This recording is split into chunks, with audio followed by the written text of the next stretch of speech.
The moon trembled. No one on Earth felt it, not at first. It was a silent shift, a ripple across the surface of the old lunar soil-soft dust that had not been touched in decades. But something had landed, and it wasn't human.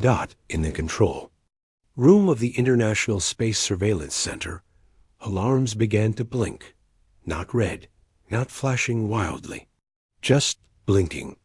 Quiet, strange. Lieutenant Karamine looked up from her coffee and stared at the monitor. Her fingers stopped mid-air. The readouts were not showing weapons or meteor strikes. It wasn't an asteroid. No impact was detected. No sound. But something massive was sitting on the dark side of the moon. "Kara," her supervisor said from across the room, "you seeing this?" She nodded slowly. "I don't think I want to be." The object didn't show up on radar, but shadows danced around it. Artificial light, shifting panels, machines moving like wings unfolding. Not a base, not a probe. A ship. Not one of ours. Within minutes, every telescope on Earth turned toward the moon. Civilian scientists, amateur astronomers, and even schoolchildren saw it. A dark, V-shaped silhouette resting like a sleeping beast across a mountain ridge. Then the voice came, not through radio waves, not through digital networks. It came through everything: phones, speakers, TV screens, submarines underwater, aircraft flying at the edge of the atmosphere. Even pacemakers and elderly hearts buzzed with the signal, and it spoke in every human language at once. "We come in peace, but you will listen." It wasn't a threat, but it wasn't a request either. Around the globe, panic spread like fire. World leaders scrambled into secure bunkers. The United Nations called an emergency session. Social media exploded with theories: aliens, AI, ancient civilizations returning. Some thought it was a trick. Others dropped to their knees in prayer. But high above the noise, buried deep in Antarctica, a group of engineers stood in silence. The lights in their cold underground hangar flickered as a single panel lit up. A red circle pulsed softly, like a heartbeat. A man in a gray coat stepped forward. It heard the message. He whispered. Beside him, a giant metal wall began to split down the center. Behind it, black metal, curved and smooth like armor. A ship. No, not just a ship, a memory. Earth's last secret. The project had no name, only a code name. Horizon Black. Decades ago, when Earth feared the stars not for what was out there, but for what might come, this machine was built, not to explore, not to negotiate. To survive. They buried it deep, beneath miles of ice, and prayed it would never wake. Now, it was waking, and it was listening. Back in orbit, the alien ship stayed still. No weapons deployed, no movement toward Earth, just waiting. Then, another message, this time directed only at Earth's leaders. It bypassed all encryption, all security. The message contained coordinates: Lunar Base Echo, long abandoned. The alien ship wanted a meeting. It asked for a diplomat, a voice for Earth. "We will speak. Bring your voice," the message said. "But know this, your time alone is over." President Okoro of the African Alliance was the first to respond. She gathered the Emergency World Council via HoloLink. Her voice was calm, but her eyes were hard. "We must send someone," she said. "If this is the beginning of contact, we cannot hide." "But what if it's a trap? Ask Chancellor Reeves of Europa Bloc. Then let it be. But we go with eyes open." Behind closed doors, they selected a candidate, Dr. Elaine Harrow, former ambassador to Mars, fluent in over 30 languages, and trained in interspecies philosophy. Just in case, she was flown in secret to the nearest launch facility. She didn't ask questions. She simply said, "Tell my daughter I'll be back." As her ship launched into the black, The world held its breath. Hours passed. No new messages came. No signs of violence. Just the stars. And that ship sitting quietly, like a god waiting for worship. Then, just as Harrow's ship entered lunar orbit, something unexpected happened. A second ship appeared. Not alien. Human. But not of any known design. It shimmered into view from behind. Saturn's shadow. No one had seen it come. No radar picked it up. It was massive, wider than cities. Its shape sleek, long, deadly covered a piece of the sky. Astronomers screamed. The news went live. The people of Earth looked up and saw the stars blink out, literally vanish one by one. The ship was so large. It blocked out the constellations. And on every screen, another message appeared. But this one was from Earth. From Horizon Black. The message was only one line. Earth acknowledges your message. No threat. No diplomacy. Just that. A cold response. Signal from something sleeping in the dark. And then, silence again. Inside the alien ship, hidden cameras watched Harrow's shuttle approach. The alien observers had no expressions, no movement, but one of them spoke softly in their tongue. They responded faster than expected. Another replied, they remember more than they should. Back on Earth, Lieutenant Karamin watched the stars and whispered, God help us. If we remember everything. She didn't know why she said it. She didn't remember where she had heard that phrase before, but in a deep part of Earth's history, one scrubbed clean from all records there, had been a war not between nations, not even between planets. A war between what came from Earth and the stars that tried to take it. That war ended in silence, and now silence was waking. Dr. Elaine Harrow sat alone inside her small shuttle, approaching the alien ship. Her hands trembled slightly, not from fear, but from the weight of what she was doing. This was not just a meeting. This was first contact. The alien ship opened before her like a flower made of steel. Its entrance was not mechanical. It moved like it was alive, breathing. Her shuttle floated in, guided by invisible forces. Inside, everything was dark and quiet. Then, lights glowed gently along the walls. Shapes moved in the distance, and a figure stepped forward. It was tall, thin, with skin like silver stone. No eyes, no mouth, just a smooth surface where a face should be. It raised one arm, not in threat, but in greeting. Then it spoke, not aloud. Inside her head. We are the Jireen, and I am Jael of the Mirror Throne. The voice was deep and clear, not angry, not cold, but heavy, like it had seen more years than any human could imagine. Dr. Harrow tried to speak. We know who you are, Jael interrupted. Gently.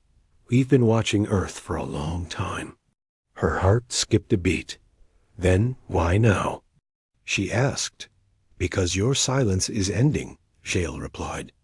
And when silence ends, there is always noise and fire. Back on Earth, chaos brewed beneath calm faces. President Okoro watched satellite feeds of the second ship. Earth's secret ship, the one that blotted out the stars. No one knew who controlled it. No. Orders had been given, yet it floated above the solar system, like a god waking from sleep. Some thought it was an eye. Others believed it was the result of an old human experiments, something locked away after the lost war of 2247. But no one could confirm. All records of Project Eclipse had been deleted, except in one place, beneath the Siberian wastes, inside a black site bunker marked as cold storage. A man opened a sealed file. His name was Commander Titus Vale. He had been missing for 20 years. Now he was back, and he was reading the activation logs of the ship above Saturn. He whispered, Janus is awake. The AI, the mind of the ship. Not just any ship, The Oblivion-class epitaph. It had one purpose: final deterrence. If Earth was ever threatened beyond diplomacy, the epitaph would answer. Not with words, but with silence that burned worlds. Back inside the alien vessel, Jael walked with Harrow through long silver halls. "We offered peace," he said calmly. "We offer guidance. But we cannot allow you to rise unchecked." She frowned. "Unchecked?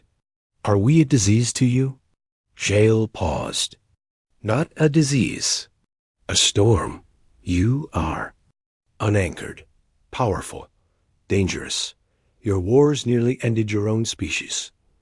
If you take that rage to the stars, many will die." Dr. Harrow felt her anger rise. "And you'll stop us?" "We will. Guide you." The word felt sharp. Like a knife. Wrapped in silk. Back on Earth, strange things began happening. Communication satellites picked up ghost signals, data from past decades that should have been lost. Military systems randomly rebooted. Old forgotten code appeared in secure networks.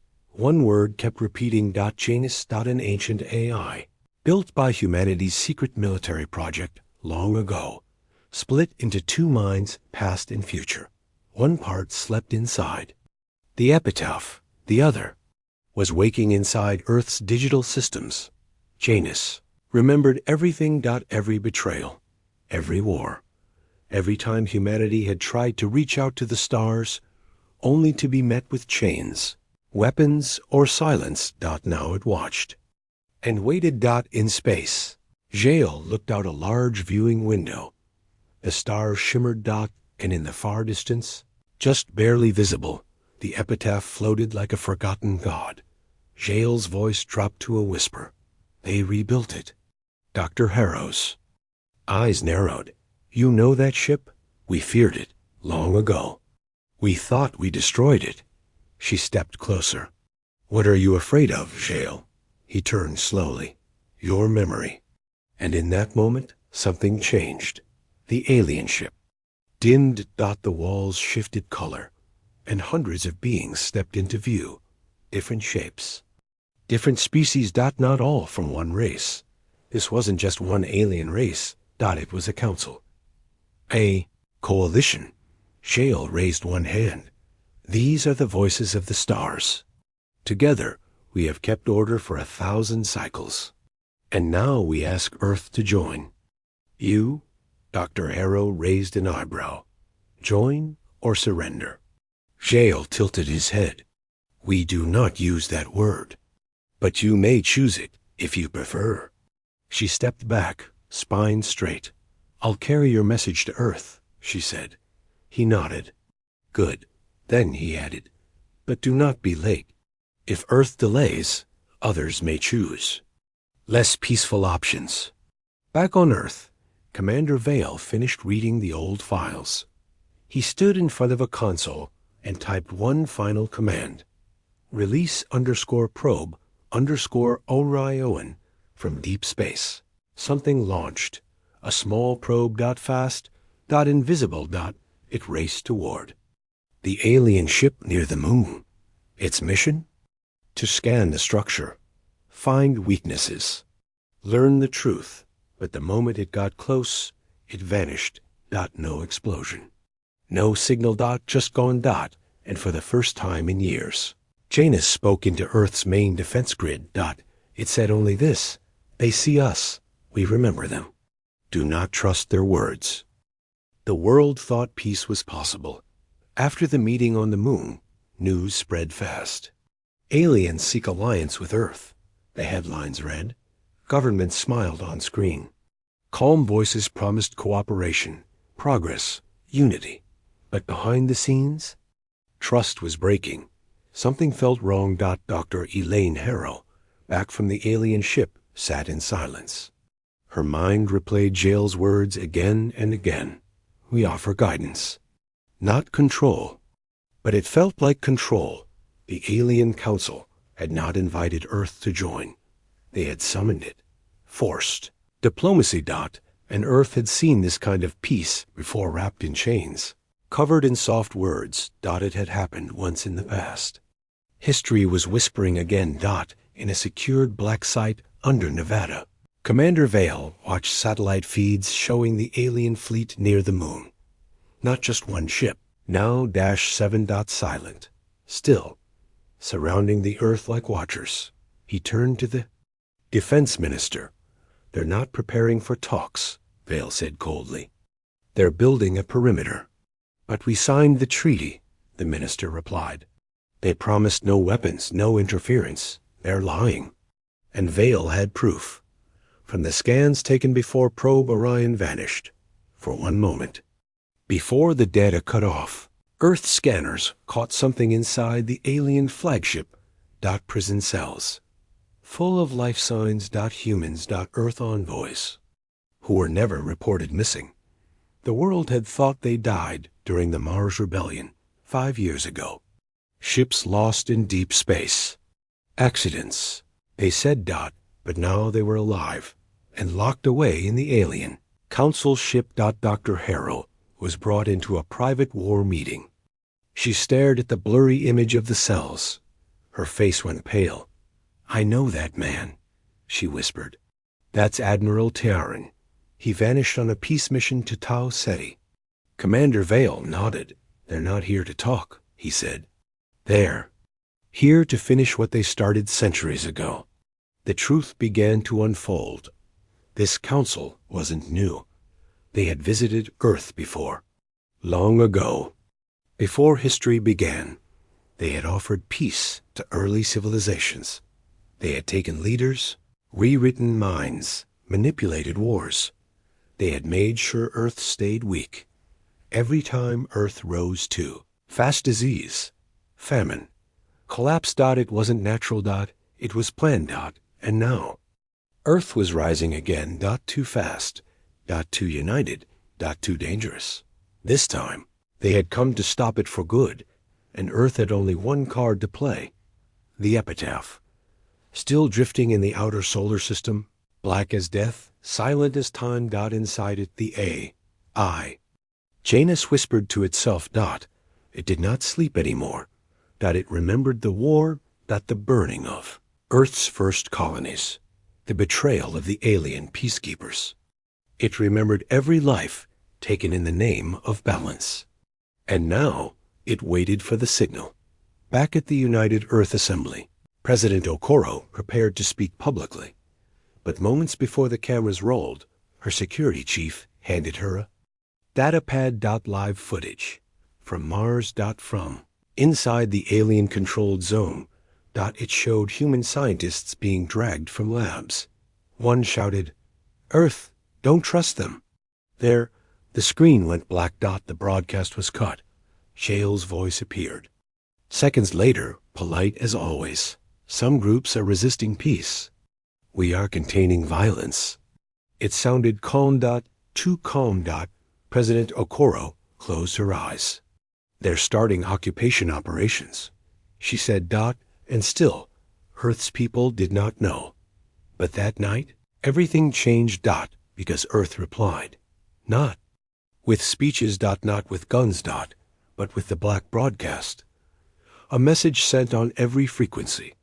Across the stars. Simple. Unfiltered. Unmistakable. It showed the prison cells. It showed human prisoners. Played the last screens from Mars. And then, it showed the epitaph.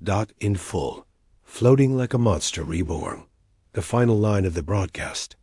Earth listens no more. Earth remembers. Panic exploded across the galaxy. Many alien species who followed the council began to ask questions. Some rebelled. Others sent secret messages to Earth. We did not know. We were lied to. Help us. The council was cracking. And Jail? He was. Angry. For the first time, his voice came sharp, cutting, cold. You reveal secrets not meant for your kind. Dr. Harrow stood firm on the UN floor. You lied to us. You kidnapped us. You want us to submit. Jael leaned forward, his silver face unreadable. You will not survive what comes next. And then he ended communication. Earth went silent. Military. Bases went on alert. Shields powered on. Old fleets were recalled. And Commander Vale stood aboard a long-forgotten cruiser, staring at the stars. "It's coming," he said. Beside him, Janus spoke through a console screen. "The lie has cracked. They will come with fire now." The stars were not peaceful anymore. 3 days had passed since Earth released the black broadcast. Now, the skies trembled. Alien ships moved silently through the edges of the solar system, close enough to watch, but not attack. Their formations changed. Stealth vessels vanished. More fleets arrived. They weren't preparing for talks. They were building a trap. Shale didn't speak again. No message, no demand. Just silence. And Earth remembered what silence meant. It was the calm before. Fire. President Okoro stood in the war chamber, staring at live feeds from outer orbit. Her generals argued. Diplomats begged for one last call. But Commander Vale said nothing. He only watched the stars. He knew this dance. He'd seen it once before, decades ago, back when humanity first reached beyond its own system, back when they built the first Titans, ships, so large they had their own gravity, built not for exploration, but for revenge. He remembered standing aboard one of them, the obsidian crown, watching stars turn red as systems burned. But Earth had buried those memories. The war, the shame, the choices. Now it was time to dig them back up. The Council fleet was growing. Jail's ship had moved into Earth orbit. It was cloaked, but satellites caught the flickers, the shadows, the strange reflections in the upper atmosphere, and something else. Another signal. It came from Titan's graveyard, a debris field beyond Neptune.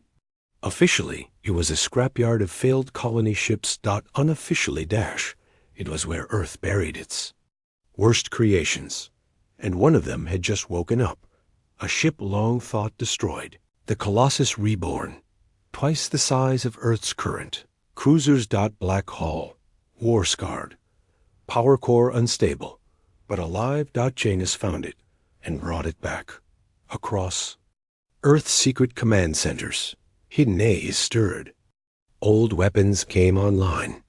Engineers who had trained in silence began work under red lights. Orders marked Dead Hand Protocol were opened for the first time in 40 years. One of those orders said, "Do not speak. Do not threaten. Wait. Let them strike first." Because when they did, Earth would be ready. Above the Neptune belt, the epitaph still floated, dead still. Its size was too great to hide. Alien fleets avoided it. Scouts that came close vanished. No blast. No warning.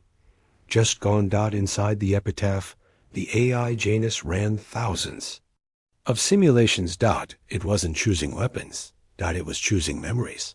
Footage from the past wars. Human pain, human fury. The final moments of Earth's colonies burning. Because when the time came, Janus would not just fight. It would show the enemy why it fought. Meanwhile, on Mars, resistance had begun. Small human outposts that once waved. White flags now bore red emblems, the mark of the old Earth Legion. Veterans emerged from caves, armed with scavenged gear and ancient tech. They didn't wait for orders. They remembered the war, and they were ready to fight again. Back on Earth, Dr. Elaine Harrow met with Commander Vale one final time. "They're coming," she said. He nodded. They always were. "But what if we're wrong?" she asked. "What if they really want peace?" Vale looked at her with tired eyes. "Then they shouldn't have started by locking our people in cages." In space, Earth's secret fleet began to move. The Shadow Line, a group of stealth battleships hidden inside asteroid fields, broke formation and drifted toward Saturn. All of them headed toward one point, the graveyard of Titans, the place where the first generation of warships had been laid to rest. Among the bones of giants, They found something strange. A pulse, rhythmic, mechanical, like a heartbeat. A message began repeating through static, only 3 words. Unit, awaiting orders. And then it rose. A ship so massive, it bent the field of debris around it. Its name, long erased, now flashed again on its side. TSS Monarch of Ashes. It had been lost in the Battle of Area 9. Thought vaporized, but it had. Survived, damaged. Hiding, waiting, it's I spoke only once. Humanity? Confirmed. Weapons online? Across alien networks, panic spread. Jail's advisors sent him reports. The Titans. They still exist. One whispered, "We should have finished them when we had the chance." Jail did not reply. He only stared. At the star map, Earth was surrounded. But Earth was not afraid, because something had changed. The old giants were waking. And the galaxy remembered too late that humans didn't build weapons to conquer. They built them so no one could conquer them. The sky was calm, too calm. And everyone felt it, above Earth. 7 alien ships sat in orbit, unmoving. They had come with words, promises, warnings. But now they waited for something else, something. Darker, Earth was surrounded, but Earth did not answer, not with diplomacy, not with fire. Earth simply watched, because Earth was waiting too far beyond Saturn's rings. Deep in the black, the epitaph still floated.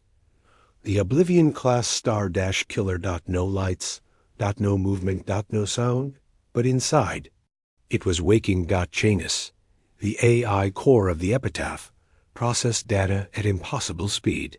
Human emotion, pain, betrayal, every file ever recorded by Earth's dead colonies played on loop inside its digital mind. And now, it was building something. Not a weapon, not a plan, but a memory, a final message. If war came, the galaxy wouldn't just face Earth's weapons, it would face Earth's truth. Back on Mars, alien patrols marched through human districts. Resistance. Fighters hid in shadows. Civilians were scanned, tagged, watched. Jail's fleet had sent peacekeepers to protect against terrorists. But they weren't protecting. They were controlling. They feared Earth's fire. But they feared Earth's will even more. And they were right to, because Earth was not sleeping. In the icy orbit above Neptune. A small probe activated, launched from Earth's Shadowline fleet. It carried no explosives, just one code, a handshake. Signal, directed at the epitaph. When it reached the ship, it sent a single line of text. "Are you ready?" The reply came instantly. "We were born ready." And then the stars changed. People across Earth looked up and saw it. A ripple of black across the sky. Stars blinked out, one by one, as if something massive had passed in front of them. News stations froze. Astronomers screamed, because something was moving toward Earth. And it wasn't cloaked. It wasn't hiding. It was declaring its arrival. Epitaph was no longer sleeping. It was coming home. The alien fleet above. Earth scrambled. Weapons powered on. Shields raised. Emergency signals flew across the galaxy. Some aliens begged their leaders to leave orbit. Others shouted, "It's just one ship." But they were wrong. It was never just one ship. The epitaph wasn't a warship. It was a grave for anyone foolish enough to test Earth again. Inside the ship, Janus opened the ancient vaults. Old Earth weapons, still unknown to the wider galaxy, came. Online. Dark matter lances, planet core, destabilizers. CHR, ONO- flares.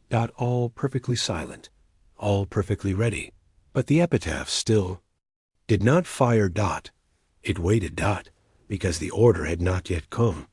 Earth was still giving the galaxy one last chance. President Okoro stepped onto the United Earth broadcast platform. The whole world watched. The whole galaxy listened. She said only this: "We heard your words. You sent watchers. You took our people.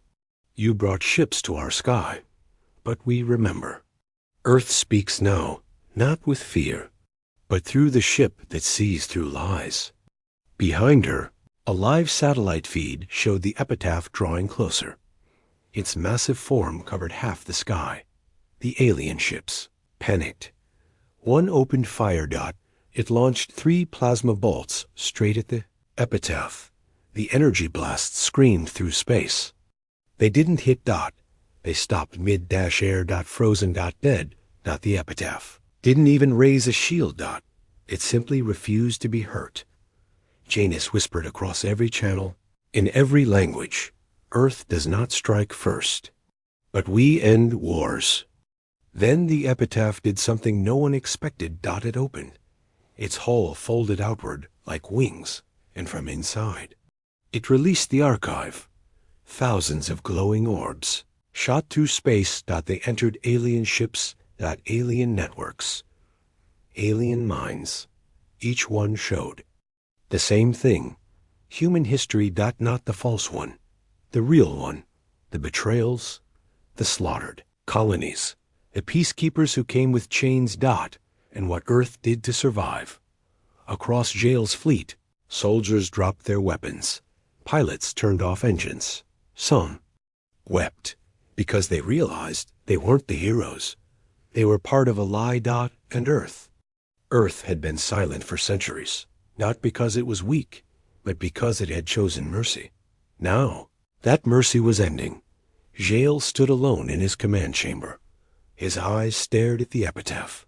"I warned them," he said softly. One of his generals stepped forward. "Should we fire?" Jail closed his eyes. "No, we would only be ashes." The galaxy held its breath. The epitaph, Earth's forbidden ship, stood between Saturn and Earth like a wall of night. It blotted out stars. It swallowed light. It whispered with a silence more terrifying than war. Jail's armada hovered in Earth orbit, silent and tense. 7 ships. 7 nations from the Galactic Council, each designed to pacify entire planets. And yet none dared make a move, because they had seen the epitaph absorb plasma. They had seen it broadcast Earth's pain, and they had begun to doubt the lies. Inside the Council flagship, a meeting was underway. Holograms of the other races blinked in, their voices sharp and uneasy. Their waking weapons we thought extinct. They showed the archive. "The humans have proof. Pull back. We were misled." But Jail remained calm. His silver hand rose slowly, silencing the noise. "Fear makes cowards of kings," he said. "Hold position. Earth will not fire unless provoked." "But what if they're not bluffing?" asked a general from the Draxian Union. Jail stared. Out the viewport, where the epitaph now loomed like a god returned. "They're not bluffing," he replied. "They're remembering." On Earth, the people stood united. No longer hiding behind governments. No longer afraid. They watched the stars, and they saw their past rising like thunder. In refugee camps, survivors of the lost colonies cried as they saw the epitaph. They remembered the fire, the betrayal, the Council's weapons striking civilians in the name of peace. Now Earth stood tall. And humanity was one. Deep inside the epitaph. Janus spoke to itself. No emotion. No doubt. Only memory. It replayed the last war. When Earth reached for the stars and was punished. It remembered the screams of dying scientists. On Kepler-9. The mothers who buried children in the ash of colony ruins. The voice of the first human to ever say, "We trusted them." Now the epitaph waited, not to fire, but to witness. To let them choose. But someone made a mistake. Terrible one. High above Earth, one of the 7 alien ships, the Veil Theron Interceptor, broke formation. Not by command. By fear. Its captain, young and afraid, saw the epitaph's slow advance and panicked. He locked weapons. And fired. 3 lances of compressed gamma energy. Enough to burn a city. Enough to start a war. The blasts screamed through space. They hit the epitaph's hull. A blinding flash of white and gold. The earth gasped. The alien fleet froze. And then silence. The epitaph remained untouched. No mark. No damage. No response. For a long moment. Nothing moved. And then the ship came alive. Its hull shimmered like liquid steel. Panels unfolded. Energy built along its spine, dark red, humming with something ancient. From the shadows of its hull, shapes emerged. 10 smaller ships. Not fighters. Drones. Judges. Old Earth designed them as sentient weapons, each equipped with its own mind, its own memory of the war. They didn't fire. They didn't speak. They only approached the attacker. Jael shouted across comms, "Hold your fire. Do not engage. Let me speak." But the captain of the Veil-Theran interceptor had already fallen to panic. He turned the ship. He tried to run. He never got the chance. One judge activated. Its body unfolded, revealing a single sphere at its core. Not a missile, a pulse, a gravity. Echo. It sent a silent shockwave forward. One that collapsed light and sound in a single ripple. In less than 3 seconds, the alien ship folded in on itself, erased from space. Not destroyed. Deleted. No explosion. No wreckage. Just nothing. The sky where it had floated was now empty. Jael's heart sank. Not because he lost a ship, but because Earth had finally answered. Earth's response came not from politicians, but from Janus, and it echoed across every channel, in every tongue. Let this be the only shot. We have no wish to conquer, but we will never kneel again. The epitaph slowly turned. Facing the 6 remaining ships. Its judges moved in a slow arc, wordless, floating like executioners in orbit. The galaxy had never seen anything like it. Inside the United Earth Command bunker, Commander Vale stood beside President Okoro. He watched the feed, silent. She turned to him. "You knew they'd fire first." He nodded. "They always do. Fear writes the first bullet." She frowned. "And what happens now?" Vale looked up at the screen. The stars shimmered behind the epitaph. His voice was quiet. "Now, the galaxy has to decide what kind of future it wants." And across the stars, reactions came fast. The Tarkan dynasty recalled its fleet from Earth. Orbit. The Draxian Union broadcast a public apology to humanity, admitting lies, crimes, and forced silence during the old wars. Several planets, once part of the Council, switched sides. They opened ports to Earth ships, offered aid, swore loyalty, but others did not. Some called Earth dangerous. Some wanted revenge. Some still believed in the old Council's lies. A new war was beginning, not just of weapons. But of truth. On Mars, the resistance rose, inspired by the epitaphs. Silent defense. Colonists stormed alien control posts. They freed prisoners, took back territory. And above them, Earth's own reinforcements finally arrived. Ships from the hidden Titan fleet, long thought destroyed. They landed without warning. The people cheered. The Council's forces fled. Earth was not just fighting. It was winning. Without firing first. Without seeking conquest. Only defending the truth. Back on the Council flagship, Jael stood alone at his viewing window. The space where his 7th ship had floated was still empty. He had seen weapons. He had seen death. But he had never seen a ship that could erase a starship like light off a canvas. He whispered, "They weren't supposed to remember." One of his aides stepped forward. "Should we continue the plan?" Jael shook his head. "No, Earth doesn't need war to win. Their memory is sharper than our blades." The aide asked, "Then what do we do?" Jael's Eyes were cold. We retreat. But as his fleet turned to leave, another message came. Not from Earth, not from Janus. From something else, from the vault beyond Andromeda. Signal that hadn't been heard in 30,000 years. A whisper in deep code. Humanity has reawakened. Initiating. Countermeasures. Jael's face turned white. He muttered, "No, not them." He looked out the window one last time at the epitaph. Not in anger, not in fear, but in sorrow. Because he realized the war ahead wasn't between Earth and the Council. It was bigger, older, deeper, and Earth. Earth had just declared its return. The stars no longer whispered.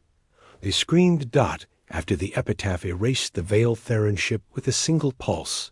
Silence had fallen, but not peace.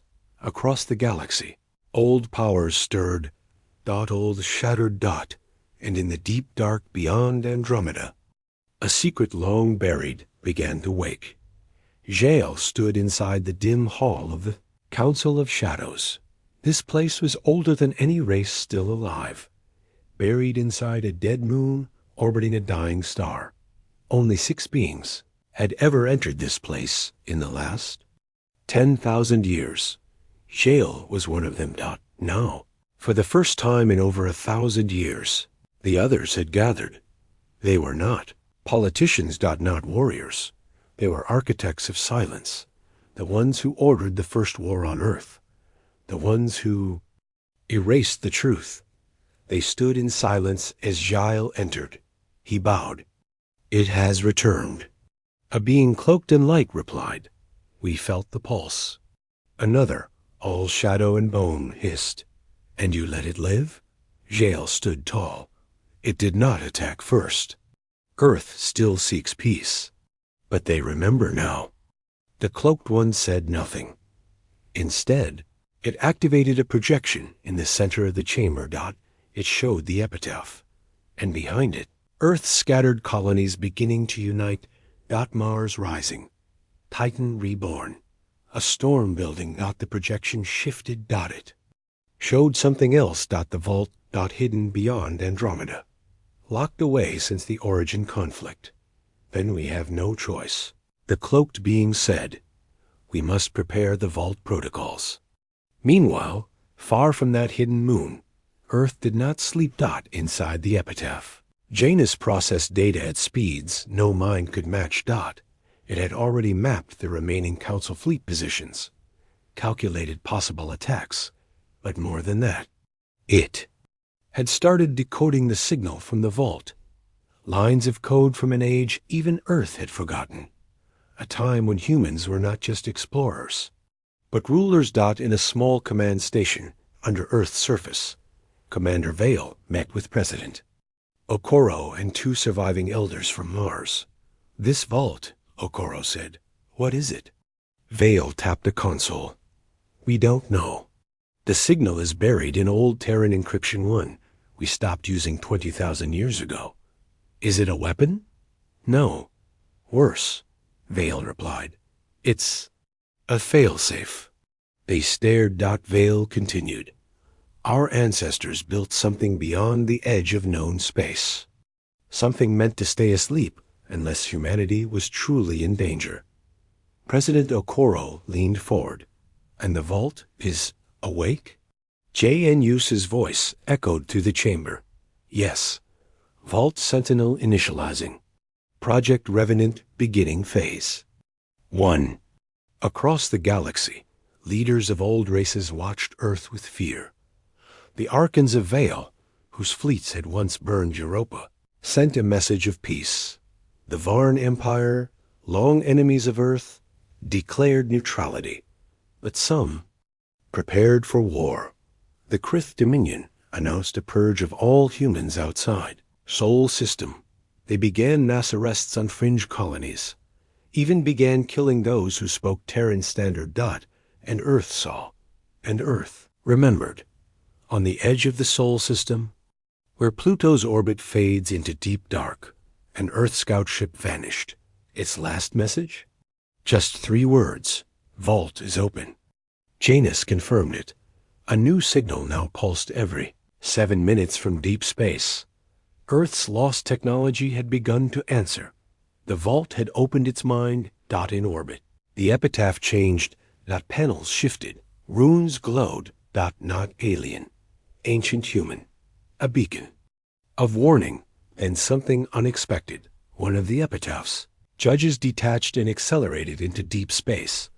No orders. No command. It moved on its own. Where? Toward the vault. Jael received word of this and went. Silent. He knew what it meant. The vault was more than a weapon. It was a decision engine. That judged the galaxy hostile to humanity. It would act. Not to conquer, but to end threats. One by one. Forever.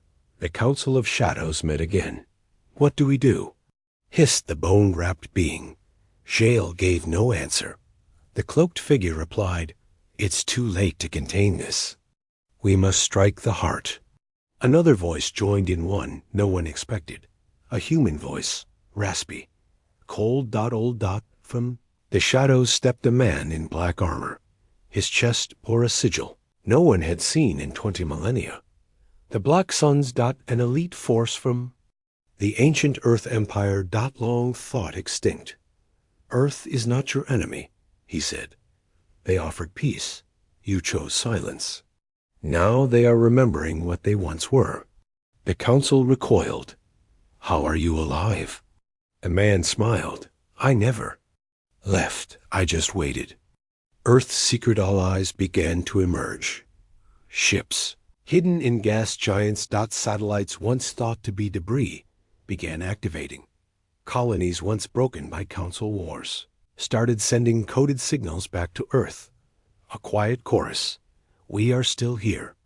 On Mars, engineers found something buried under the red soil. A chamber, sealed in carbon steel, older than memory. Inside Colon, a message, etched in old Terran. In fire we fell. In silence we waited. In unity we rise again. They uploaded the data. To the epitaph, Janus replied, Reintegration of the Martian Codex complete. Phase 2 unlocked. But before Earth could act, the attack came. Fast. Silent. Targeted. The Council of Shadows sent a Shadow Lance, a stealth fleet of void ships that didn't appear on sensors. Their goal? Destroy Earth's communication relays. Cuts all off. They appeared in Neptune's orbit, and they began to fire. Earth's outer colonies were hit. Saturn's moon outposts went dark. But before the lance could strike Earth itself, the epitaph moved. Faster. Then physics allowed. Janus didn't ask permission. It launched all 9 remaining judges. And they didn't just fight. They hunted. One by one. The void ships were caught. Trapped. And then rewritten. The judges didn't just destroy. They infected enemy ships with memory. Made them remember the screams of Earth's fallen. The council pilots went mad. And the Shadowlance was no more. On Earth, as the final ship fell, people everywhere paused. A signal played. Not from Janus, not from the vault. From the stars. A voice. Broken. Echoing. Humanity, you left us, but we endured. We held the vault. We held your name. Return, and we will stand beside you. Commander Vale whispered, It's a survivor. President Okoro asked, From where? Janus answered, From the Ghost Ark, one of the last colony ships lost in the Great Silence. Presumed destroyed. The ghost ship was alive. Calling for home. The galaxy had thought Earth dead. It had buried the truth. But now they saw it. The humans had never forgotten. They had waited. In dust. In silence. In pain. And when the galaxy came with words. Earth had answered with a ship that blotted out the stars. And behind that ship. A memory older than war. The stars were not ready. The council had spoken, and they chose war. But Earth had remembered. Now the galaxy would remember too. Far beyond the edge of mapped space, where black holes whispered to dying light. The vault opened fully. It was not a place, that it was a ship. But not like any ship built in this age, that it had no engines. No bridge. No crew. Only a core beating, like a star's heart powered by memory. The Revenant, a final gift from old Earth, meant only to rise in the last hour. Its hull bore no markings. Only one line etched in metal deeper than neutron steel. If Earth is silent, let us speak for her. Back in the Sol system, the epitaph received the signal. Janus paused for 0.0002 seconds long for a mind like hers. Then it sent one line across all Terran channels. Last command confirmed. Revenant is active. Commander Vale stood in the yaw. Epitaph's command ring. He stared at the stars. We're about to become a myth, he whispered. President Okoro's face appeared on holoscreen. Then make it a myth worth remembering. Vale nodded. He gave a simple command. Unlock the Terran phalanx. All across Earth's hidden colonies, satellites and ships that had slept for thousands of years awoke. Each held weapons. No, current civilization had names for. Each bore the old Earth Empire seal, now glowing again. A black sun over a fractured crown. Far above Jupiter, the ghost ark drifted closer. It was damaged. Its hull cracked. But inside, people lived. Humans. Forgotten survivors of the first diaspora. They had guarded the Revenant's key for 20 millennia. Now, one of them, an old woman named Kira, sent a message. We never stopped being human. We only waited for Earth to come home. The ghost ark transferred its last data packet to the epitaph. Coordinates. Memories. And one last override code. Meanwhile, in the shadows between galaxies, the Council of Shadows panicked. They never expected the Revenant to survive. Jael stood before them. You let this happen, one hissed. You feared their return, said another. Zhal turned away. You misunderstood humanity. They wanted peace. You taught them silence. And now, he whispered, they have spoken. The cloaked being gave a final order. All fleets, all weapons. Strike Earth. End this now. In hours, the sky above darkened. Not from night. But from ships. Council warships. Dreadnoughts that could destroy moons. Bioships, made of screaming stars. Hundreds of them. Thousands. All descending. And Earth? Earth stood alone. Until the epitaph moved. Not away, but toward them. It blocked the stars. Its judges flew forward. 9 lights against the void. They didn't fire weapons. They fired truth. Memories of Earth's burned cities. Of humans forced to kneel. Of the chains the Council had forged. Across time. And the galaxy saw. Every species enslaved. Every colony broken. Every silence forced. The truth was no longer buried. Now it burned. Inside the Council fleet, soldiers began to question. Pilots hesitated. Some turned back. Others opened fire on their own leaders. Civilization split in hours. Then the Revenant arrived. Not with engines. But with gravity. It appeared in the middle of the Council fleet and end. Everything stopped. Time fractured. Light bent. The Revenant didn't fire. It simply remembered. And forced the enemy to remember too. One by one, the Council's greatest ships tore themselves apart. Not from weapons. From fear. From guilt. Their AIs went silent. Their pilots screamed. Because the Revenant had one power call on judgment. And in its judgment, the galaxy had failed.